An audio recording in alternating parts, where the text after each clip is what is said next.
He left his wife and newborn in a shelter with nothing but a folded note and $47 in cash.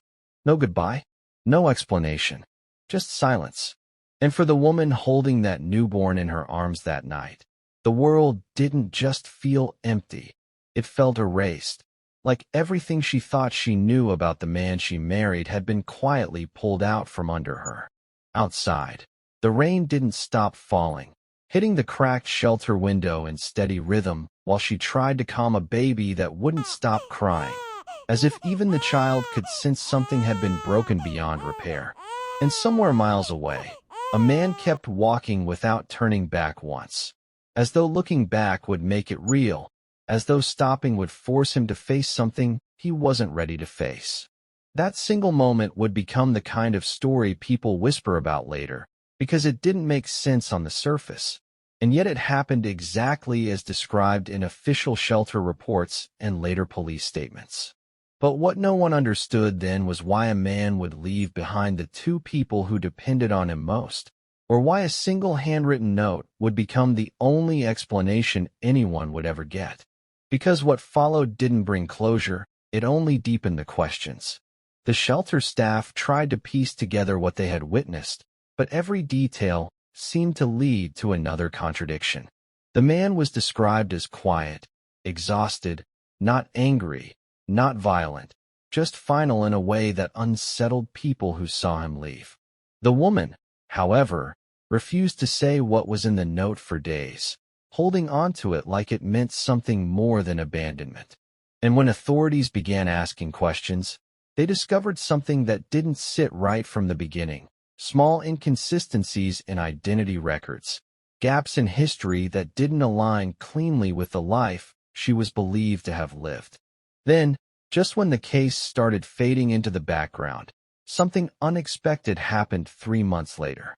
A report came in that someone had been asking questions about the man, searching for him with a level of urgency that didn't match the story everyone thought they already understood, and they weren't alone. Before we dive deeper, let us know in the comments where you're watching from. We'd love to hear from you, and don't forget to hit that subscribe button so you never miss any of our upcoming videos. Because what comes next is where everything begins to shift, where assumptions start to fall apart, and where the truth behind that night at the shelter begins to look very different from what anyone first believed. Who was this woman really? Her name was Mara Cole. At least that is what every official document insisted when she and her newborn were processed into the shelter system that night after Ethan Cole walked away without a single backward glance. But even as that name appears repeatedly across intake forms, hospital notes, and preliminary police summaries, the problem begins in the smallest details, the kind most people would overlook. Different spellings appear in archived records tied to earlier years. A birth record that almost matches, but not quite. A medical file that shares her name, but lists a different date of birth. And each time investigators try to draw a straight line through her history, it bends just enough to create doubt. Ethan Cole's decision to leave her behind should have been the central focus of the case. Yet almost immediately, attention began shifting toward her instead, because those who spoke about Mara Cole could not agree on even the most basic truths about her past or the life she claimed to have lived before that night. Why did Ethan Cole abandon them at their lowest point? That question followed him from the moment he left the shelter, but the answers people expected never came, because Ethan himself could not describe the moment as clearly as others wanted him to. In interviews later recorded by investigators, he described pressure building over time, not a single argument, not one defining explosion, but a gradual realization that something in their life together was not aligned with what he believed it to be. And yet, even that explanation felt incomplete, because when pressed about Mara Cole specifically, he hesitated in ways that were later noted in official reports. He would pause before answering simple questions about her background, her family, even her early pregnancy care, as if recalling those details required him to revisit something he was not fully prepared to confront. And while Ethan Cole became the focus of suspicion for abandonment, the deeper investigators went, the more they realized his actions might not have been as simple as they first appeared. And why did everyone who knew her contradict each other? That question became the turning point in the early investigation. Neighbors who lived beside the couple for months described Mara Cole as polite but distant, someone who kept to herself and rarely engaged beyond basic conversation. A second group, including staff at the hospital where she delivered her baby prematurely, described her differently: calm under pressure, unusually composed, almost too controlled for someone in distress. Then there were the inconsistencies that emerged from employment verification attempts, where past employers either did not remember her clearly or had records that failed to fully align with the identity she presented. Even small details, like her accent, her mannerisms, and the way she reacted when asked about her past, were described differently depending on who was interviewed. It was as if Mara Cole shifted slightly depending on where she was seen, never changing completely, but never remaining exactly the same either. And then came the most troubling discovery in the early stages of the case. A map of the small American town where everything unfolded was placed on the investigation board, and red string began connecting locations that at first seemed unrelated: the shelter, the hospital, the rental home, and a storage facility registered under a name that did not immediately match either Ethan Cole or Mara Cole. Hospital records, once blurred for privacy, revealed timing inconsistencies in admission forms and emergency contact entries. Ethan Cole's name appeared where it should not have been listed, then disappeared in later corrections without explanation. Shelter records showed that Mara Cole arrived without prior referral, yet someone had called ahead to confirm space availability earlier that same day, though the number was later traced to a prepaid device that could not be easily linked to a permanent identity. And through all of this, the most repeated phrase in early police documentation began to stand out more sharply each time it was read. Subject may be misidentified. At first, it seemed like a standard precaution, a routine line used when records are incomplete or uncertain. But in this case, it began to take on a different weight, because it suggested that even the foundation of the investigation might be unstable. If Mara Cole was not fully identified, then every assumption built around her behavior, her relationship with Ethan Cole, and the circumstances of that night at the shelter could be incomplete or incorrect. And that possibility forced investigators to reconsider something they had initially treated as settled fact: that Ethan Cole was the one who initiated the separation. Because as inconsistencies mounted, a new question began to emerge quietly but persistently in the background of the case, one that no one had fully answered yet. What if Ethan Cole did not leave because he stopped understanding her, but because he began to realize he never truly knew her at all? Ethan Cole was not the kind of man anyone would describe as dangerous or unpredictable. In fact, to most people who knew him casually, he was almost forgettable in the way hard-working men often are when life has worn them down into routine. He worked as a middle-class contractor in a small American town where everyone knew what everyone else drove, owed, or struggled with. For years, Ethan Cole built homes for other people while quietly watching his own life become harder to hold together. The layoffs didn't come all at once. They came in stages: fewer calls, fewer contracts, longer gaps between jobs that used to be steady. And with each passing month, the pressure didn't just grow financially, it settled into him personally, shaping the way he spoke, the way he slept, and the way he stopped talking about the future altogether.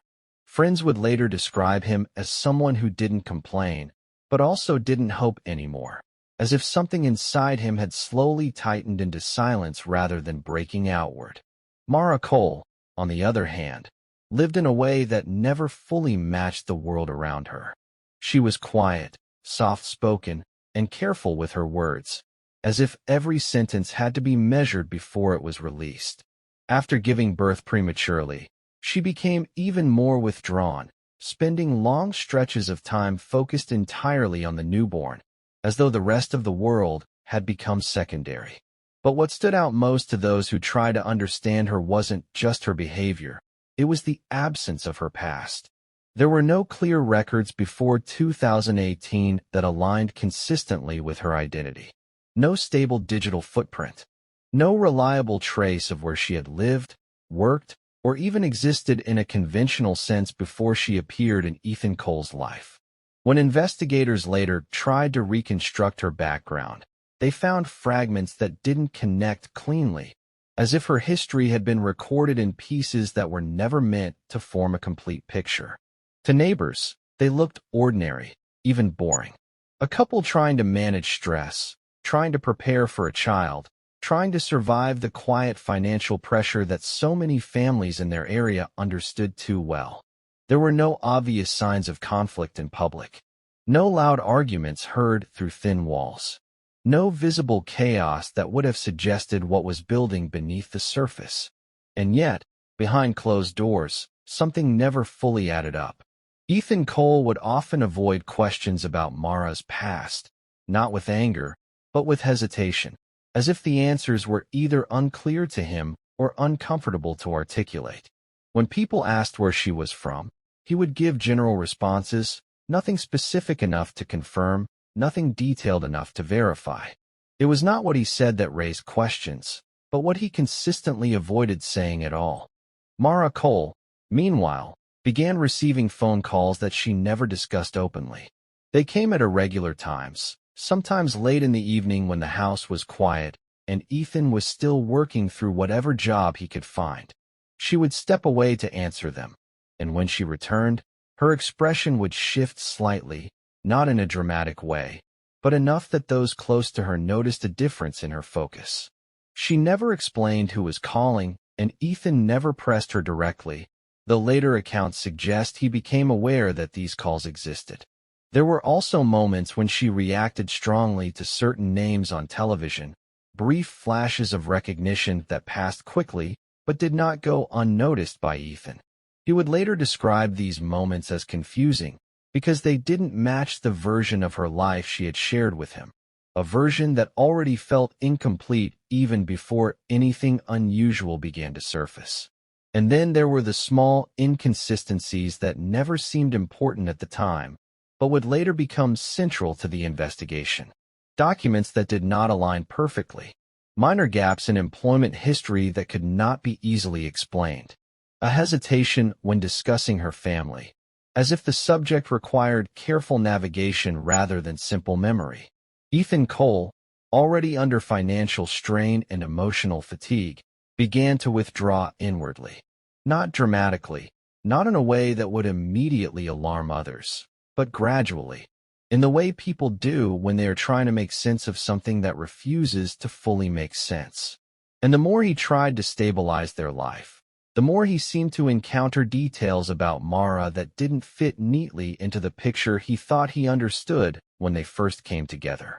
Then came the pregnancy, and with it, a shift that neither of them were fully prepared for. The baby arrived earlier than expected, a premature birth that immediately placed both mother and child into a fragile medical situation. Hospital monitors became part of their daily reality, the steady sound of machines replacing the normal rhythm of life outside those walls. Ethan Cole was present during those early days, but those who observed him noted a growing distance in his demeanor, as if he was processing more than just medical stress. Mara, meanwhile, became even more withdrawn, focused entirely on the newborn, rarely engaging in conversation unless necessary, her attention fixed in a way that suggested not just care, but something deeper and more complicated beneath the surface. It was during this period that the cracks, though still subtle, began to widen. Ethan would sometimes leave the hospital room for long stretches, not out of neglect, but seemingly out of inability to remain still in the environment that was becoming emotionally overwhelming. When he returned, there were moments where he appeared unsettled, as though he had been thinking through conversations he could not yet bring himself to have. Mara, on the other hand, began showing signs of increased alertness whenever certain topics were mentioned nearby, especially anything related to identity, records, or family history. It was not fear that people noticed, but something closer to caution, as if she was constantly measuring how much of herself could safely be revealed. And then, the baby came earlier than expected. That single event would become the dividing line between what they thought their life was becoming and what it would eventually turn into. Because after that moment, the fragile balance they had maintained, even with all its unanswered questions, collapsed nearly every assumption built so far. Because it directly contradicted the central narrative that had shaped public understanding from the beginning. Ethan Cole was no longer cleanly framed as an abandoning husband, but he also wasn't being defended in the traditional sense. He was being repositioned as someone who was never fully informed. When Ethan was shown the note later, he did not react the way investigators expected. There was no relief, no anger, only silence. Because in that moment, he appeared to understand something that had been slowly forming in fragments throughout the entire investigation. That what he experienced as a warning may not have been a warning meant for him at all, but a directive tied to movement, separation, containment, and his decision to leave may not have been the origin of the separation. It may have been the execution of it, based on incomplete information. At this stage, the investigation stopped being about blame, because every attempt to assign responsibility created contradictions. If Ethan was the villain, the message made no sense. If Mara was unstable, the structured system activity made no sense. If both were acting independently, the timing correlations made no sense. And so investigators reached a difficult conclusion. No single narrative fit the evidence cleanly anymore. Instead, what they had was a sequence of actions shaped by incomplete visibility on both sides. Ethan acted based on fear of unknown threat. Mara acted based on knowledge of restriction patterns he did not have access to. And between them, the truth fractured into separate understandings of the same moment. The turning point in the official case summary came when a senior investigator reportedly wrote a single line in the internal review document. Event does not meet standard classification criteria for abandonment, abduction, or domestic conflict escalation. That meant legally, emotionally, and procedurally. The case no longer fit any standard category, because there was no clean perpetrator, no clean victim, no clean intent chain, only overlapping partial truths. And partial truths, when combined, can produce actions that appear intentional from the outside, but were not fully informed from the inside. And then came the final development. The last verified system check of Mara Cole's identity markers before full restriction lockdown showed one remaining location ping. It was not continuous, not stable, but it was enough to establish direction. And when analysts overlaid it onto transport routing data, travel logs, and anonymized mobility patterns, a conclusion emerged that surprised even seasoned investigators. She was no longer in the immediate region. She was already approximately 900 miles away, moving through a transit corridor that had no direct link back to Ethan Cole's last known location, which meant something crucial. She had left early enough that her movement was not reactive. It was pre-planned, or pre-aligned with something already in motion, and that left investigators with one final unresolved contradiction. If Mara Cole had truly chosen to leave with the child, then why did her system access events, identity resets, and hospital record adjustments all cluster around the exact same timeline Ethan received his message? And if she had been the one controlling her departure, why did it align so precisely with an external system intervention that still had no confirmed source? Because the deeper they traced it, the less it looked like a couple separating under pressure, and the more it looked like two people being moved through a system neither of them fully understood. And as the last report was closed for the night, one investigator reportedly wrote a final note at the bottom of the file. Subject movement confirmed. Destination unknown. Source of coordination unresolved. And then came the final line that ended the official briefing. But when they tracked her last known location, She was already 900 miles away. By the time the investigation reached its final phase, everything that once looked chaotic began to settle into a quieter, more uncomfortable clarity. Not because the truth became simple, but because it became layered in a way that no single explanation could fully contain. Ethan Cole was no longer sitting in interrogation rooms. There were no more formal questioning sessions, no more structured timelines being reconstructed in front of him. Instead, he was left in a kind of emotional afterstate, the space that exists after certainty collapses but before acceptance arrives. And Mara Cole had already disappeared into something the system could no longer fully track. In a remote town far from the original location of the shelter, a different identity began to appear in administrative systems. Not immediately, not publicly, but slowly, through fragmented updates that only later became connected by investigators reviewing cross-state identity continuity logs. A new name, a new address, a new set of identification markers that did not match the original records tied to Mara Cole. To the outside world, it looked like reintegration, a quiet life forming again in a place far removed from previous chaos. A woman with a child, living under routine observation-level anonymity, blending into an environment where no one asked too many questions. But to investigators, it was not reintegration. It was transition. The most important discovery in this phase was not where she went, but how she got there. Because the identity transition was not abrupt. It was structured, sequential, controlled in stages that matched known patterns used in protective relocation frameworks, high-risk witness shielding protocols, and administrative identity reassignment systems tied to legal confidentiality cases, which meant one of two things became increasingly likely.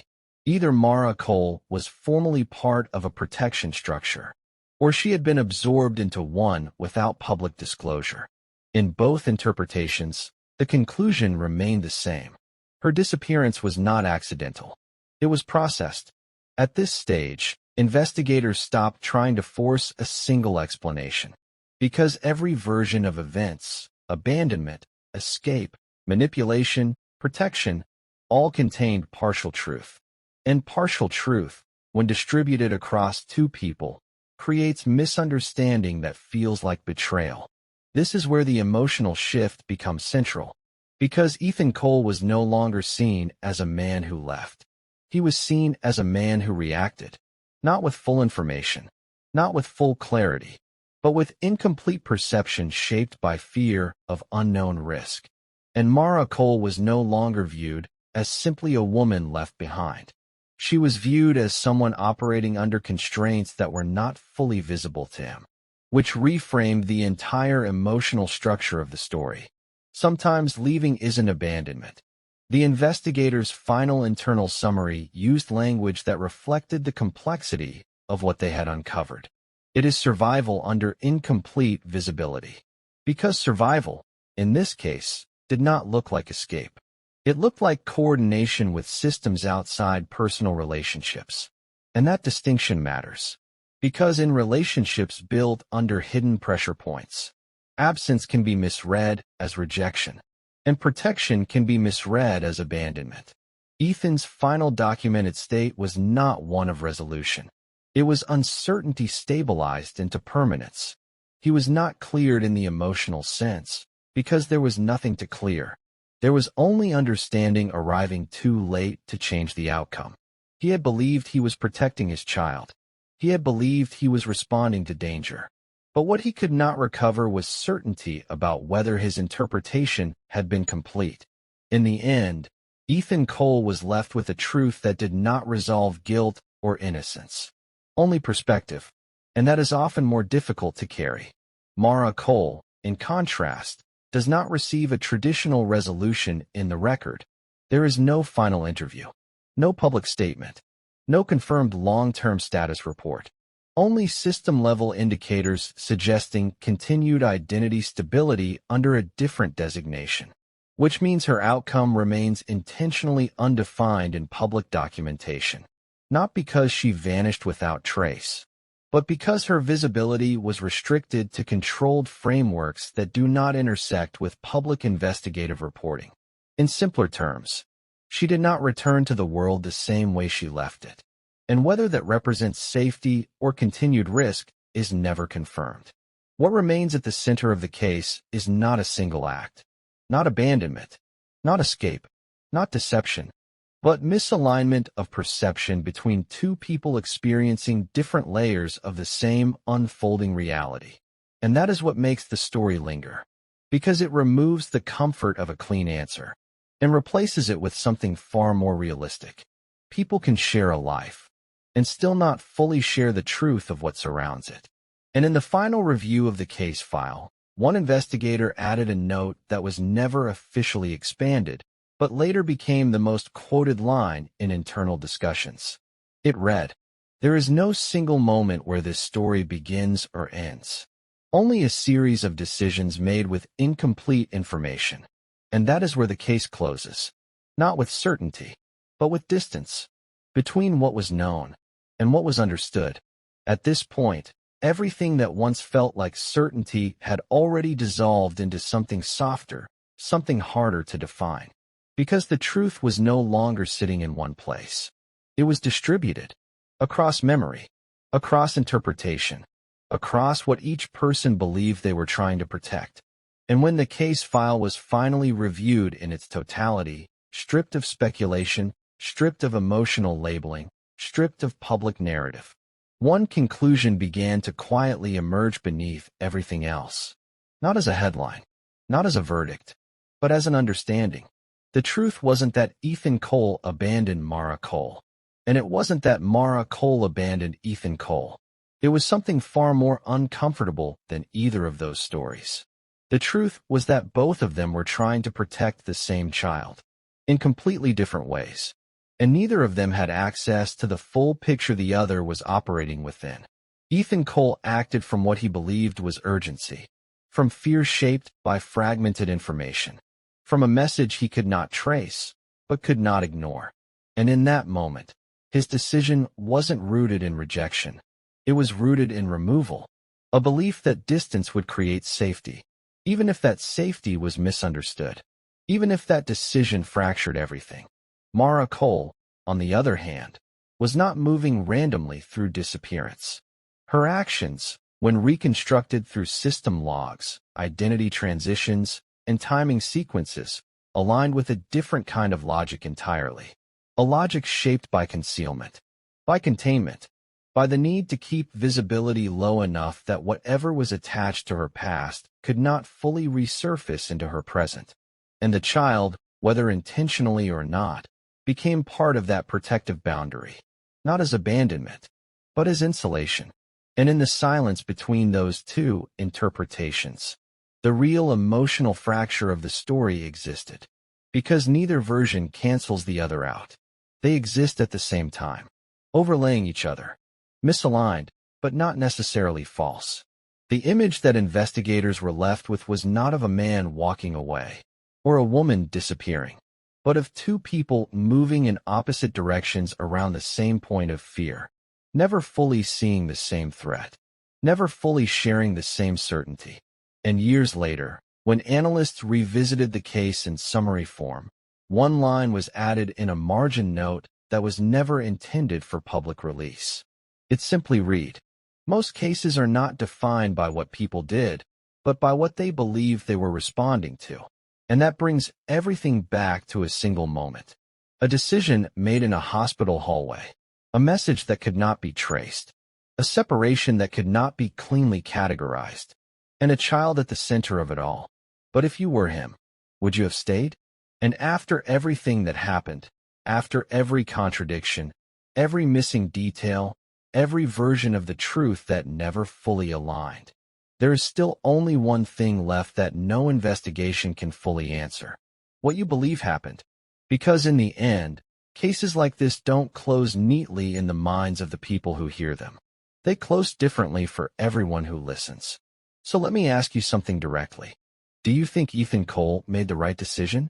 Or did fear destroy a family that was never meant to break in the first place? Because depending on how you interpret that one moment in the hospital hallway. The entire story changes. If you've watched this far, I want you to tell me what you think the real truth was. Not just what happened, but why it happened. Drop your thoughts in the comments. I read every single one. And if this story shocked you, it's only the beginning. Because in the next case, a woman disappeared for 12 years and came back with a secret that didn't just change her life. It dismantled an entire town's version of reality. Subscribe, because you won't want to miss that one.